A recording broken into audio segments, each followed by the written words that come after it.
eu sou de Fortaleza, minha mãe é natural de Sobral, minha avó também. Então, assim, sempre me perguntam se eu sou aqui de Fortaleza, né? Porque tem essa falácia de que no Ceará não tem negro. Então, tu é daqui ou é da Bahia? Mas eu sou de Fortaleza. Da minha formação familiar, então sou eu, mais 2 irmãos e uma irmã. A formação familiar da minha mãe, ela só estudou até a 6ª série. Hoje corresponderia ao 6º ano, ensino fundamental. Ela sempre batalhou para que a gente tivesse o estudo, né? Eu acho que é uma história comum a quase todas as famílias negras. Por meio do estudo, acredita-se nessa ascensão social, né? Dessa ascensão do ser negro. Então minha mãe falava muito isso, é bem emblemático nas falas dela na minha infância, e dizia assim: eu tô dando para vocês o que eu não tive, para mim e para os meus irmãos. Então a gente terminou o ensino médio e a ideia dela era só ensino médio mesmo. Brincadeiras na minha infância, na escola, eram racistas. Eu começo a entender que eu ser a única negra numa escola particular, isso também construído a partir de um racismo estrutural, o espaço para a gente não estar. Me chamavam de negra do cabelo pichain. E aí eu ia brigar, uma reação a uma violência, porque o racismo é uma violência. Então eu não queria ser chamada daqueles apelidos todos, e aí quando eu digo apelidos todos é que ainda hoje perdura.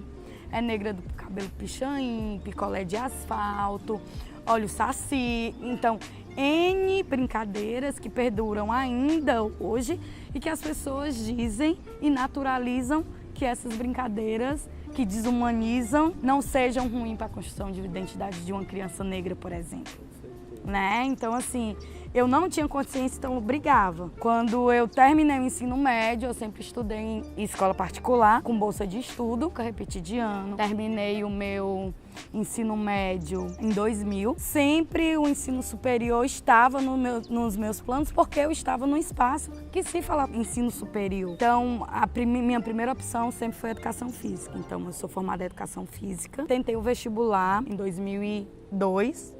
Terminei minha graduação em 2006, então eu estudava, trabalhava e estudei com fiéis, durante esse tempo todo também. E aí quando eu termino a faculdade, e aí quando eu saio da graduação, eu vou trabalhar na Secretaria de Esporte, onde a gente construiu a política de esporte e lazer da cidade de Fortaleza. Essa questão da política pública, na época a gente democratizou o esporte e lazer para a periferia de Fortaleza, ocupando os espaços públicos, E dentro desse contexto, eu ainda não me vejo como negra, isso é importante destacar. Em 2010, eu entro no mestrado, e aí foi onde eu começo a me identificar como negra. Como diz Lélia Gonzalez, você torna-se negro. Dentro desse processo que eu me tornei uma mulher negra. Eu mergulho, eu digo que foi assim, imersão na negritude e saio negra, Conscientemente negra. Essa identidade é construída. Entendendo que esse corpo fala e incomoda dentro do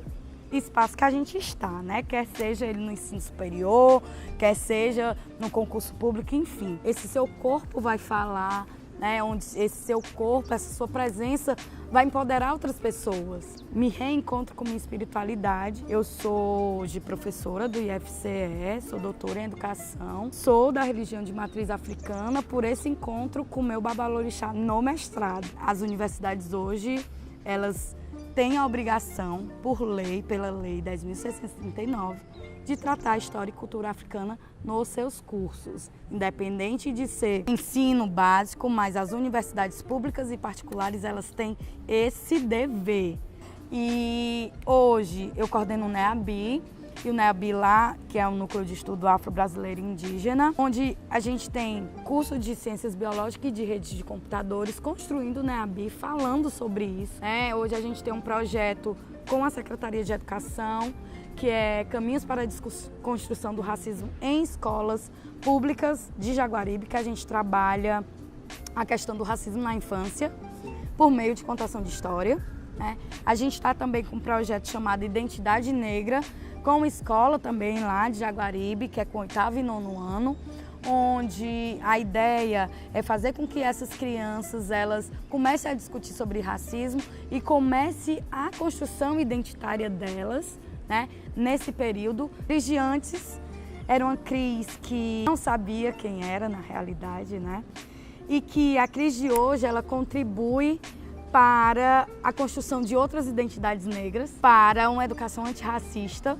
E o recado que eu dou para essas crianças, esses jovens que estão passando por isso é que se reencontrem consigo mesmas, né? É um processo doloroso, é um processo difícil, por quê? Porque as pessoas não nos orientam. O que acontece muitas vezes é que na escola não há essa sensibilidade para a dor desse negro que é violentado, dessa criança negra, negro que é violentado, e que a gente precisa de representatividade. Mas hoje, aos poucos, a gente caminhou um pouquinho, não o ideal, né? Mas que a gente já tem abertura na escola para poder falar sobre isso. Então, o recado que eu deixo é se reencontrem consigo mesmos, que é maravilhoso.